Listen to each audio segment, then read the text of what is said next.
Alright, so welcome to Revit 2019 Demo 23. To get started, we're going to continue where we left off on the final part of Demo 22. We're going to open up Ceiling Plans Level 1, and before we get started, we're going to be going over material tags and labeling your smart materials with smart tags. Creating intelligent materials and tags can save you a lot of time and headache annotating your drawings. Coordination can be amazingly controlled with a little work up front, and we will first create a smart material tag and then create some objects with smart materials. Then smart tag the smart objects. So from ceiling plan level 1, we want to pick the ceiling over the garage, which is going to be that 2x4 ACT system. We want to change that to a GWB gypsum wallboard on metal stud. We're going to edit the boundary and remove the circle and align that back line to the back wall so that the ceiling is all encompassing of the garage. And then from here, we're going to edit the type. We're going to go into the structure and we're going to change finish 2 to finish 1. And then we want to adjust the gypsum wallboard by clicking this dot dot dot. This opens up your material browser. In the handout, it says that there's a pencil next to gypsum wallboard. We won't be doing that. We'll be right-clicking and editing it. Once you've edited the object, it'll open up this dialog, and it actually does that as you click through, so be careful and make sure that you have gypsum wallboard selected. In here, under identity, you will notice that we have areas to descriptively edit this information. So we have descriptive information, product information, and Revit annotation information. And something that's important here is we can change the names of these to describe different elements. So we're going to change this to gypsum wallboard, and we're going to change this mark to 34. Now, in here, there's also physical and thermal information. So going through and just reading what this information is going to be very valuable. What we're going to look at are the properties. We also want to look for assets. So we want to look for an assets tab. I don't see an assets tab, and so I'm just kind of scrolling through and looking what's inside of this dialog box to see what properties might be in relationship to gypsum plasterboard. Now, they have it set as gypsum plasterboard for the thermal information and thermal properties, and I don't see any other values for assets and aspects for this. So we're just going to leave it as is and how it is. We can also kind of explore some of the other dialog boxes in here and understand. Now what I just clicked was by category, so just understand that the materials can be associated by category, but for this case we actually want gypsum wallboard. So I'm going to look for my gypsum wallboard, which is here, and I'm going to kind of click through some of these properties and just read through what information is available, and you'll notice that there's a lot of information that can be associated to these materials. Now we set the description to gypsum wallboard and we set the mark to 34. Note, we will use these two parameters when we tag our materials. GWB is the material and 34 is the color. So we're going to go over to graphics and we're going to set gypsum wallboard graphics to the color 255, 128, and 0. And that's an orange color. And in here, we're going to hit OK. And now we've created a smart material. So we've actually adjusted that. But we want to also change our surface pattern to be sand. So we see a little texture in the ceiling. So we're going to change this to sand. Hit OK. And hit apply. And then we're going to scroll down and hit OK, OK, OK. And you'll notice now that we have a bit of texture in that ceiling. Now, when we go in, we can go to Annotate, Material Tag, and we can check the leader to make sure that leader is not checked at this point in time. And we're going to pass over the ceiling and notice that there's a question mark. Now, it's not tagging the correct material yet, but when I hit it again, it then says gypsum wallboard. So this first one didn't work. So we're going to delete these two tags out, go back to material tag, and then we want to just highlight these materials. And currently it says ceiling, compound ceiling, gypsum wallboard on metal stud R21. I click once, and then I click again, and now I've got gypsum wallboard. And so I'm just kind of clicking through. I'm not sure why it's defaulting at the question mark, but we'll go ahead and select all instances visible in view, and we'll go in and adjust. Okay, so now it's pulling the right material. Initially it wasn't pulling the right material. So what's nice about this is we're getting a really smart tag out of it. So if I adjust this value for the ceiling, I can highlight the ceiling by doing this, filtering, and choosing just the ceiling. And then in here, we can edit the type of the ceiling, edit the structure, edit the material, and we can go back into the identity. And what we want to do is we want to set this to gypsum wallboard, mark 34. The question mark that was coming up was probably the incorrect mark initially. So we're going to hit that, apply OK, OK, OK. And you'll notice that it updated this value.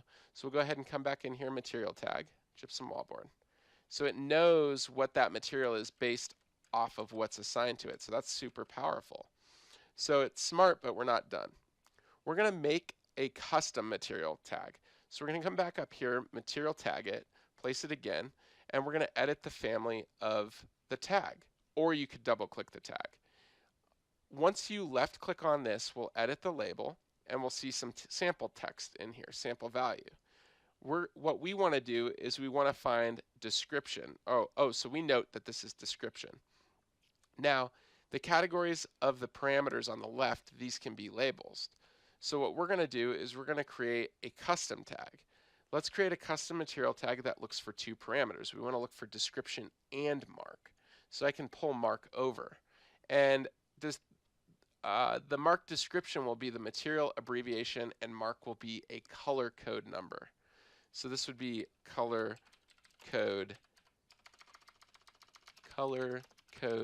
number. And then we're still in the family editor. We're going to pick on the material description. And so we edited that. We edited the label. And for the sample value, we want to put MTL.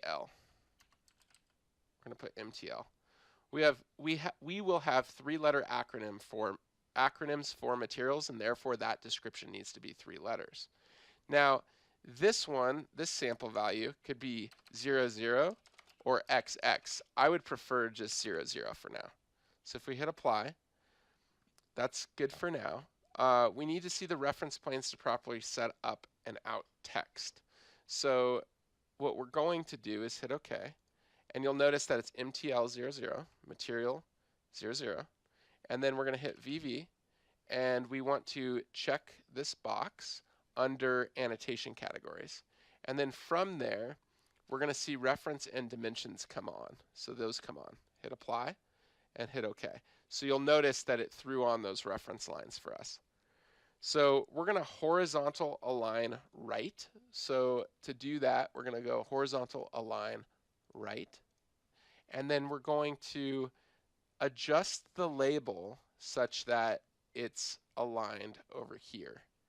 And our first label is done. So prior to doing that, what we actually want to do is remove mark. But we could have had mark in the same value. But for now, we're going to remove it. So we're going to just have material. Now we're going to create a new label. So we're going to go to create label, and we're going to place mark. Mark is going to be the value 123 in this particular example. And we're going to place that. And we're going to do the same thing, except this one's going to be left justified. Horizontal left. Apply. And then we're going to just align this to the center. You'll notice that it snaps automatically. And now we have material and then the number. So we're going to click into space to the right of the description. Under select parameter, we chose mark. So editing the label, we selected mark and we brought it over. We hit the green arrow and we punched in the sample value. And then we set it to a left justification. So we came up here and adjusted it and set it to left. So from there, we're all good. You want to make the surrounding boxes work so two parameters do not run into each other. And so that's why we have it set up to where these values are going to write, but they're never going to conflict. And so one thing we could do is we could space these a little bit closer, since this is left justified and this is right justified. These could be closer, but I'm okay with something a little bit more spaced out. If you want to just do it this way, that's fine too. Or if you want it to have a more natural spacing, we could do something like this. So we'll leave it like this for now. So if you're trying to match them, just notice the distance between these two and eyeball it. And we're going to save this tag. So we're going to go File, Save As, Family.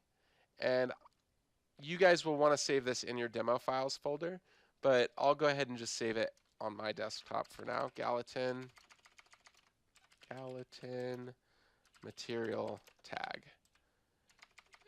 I guess these don't need to be caps. Material tag.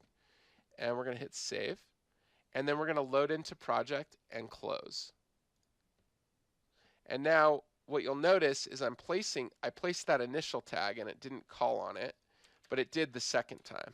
And I think it's just because it didn't default to a selection. But now if I come back in here and go to annotate material tag, Gallatin material tag, it's now going to detect that value. So you can see how super powerful that is. Now, these two labels are what the tag is looking for. If we give our materials this information, the Gallatin material tag will pick it up. Now let's tag the ceiling.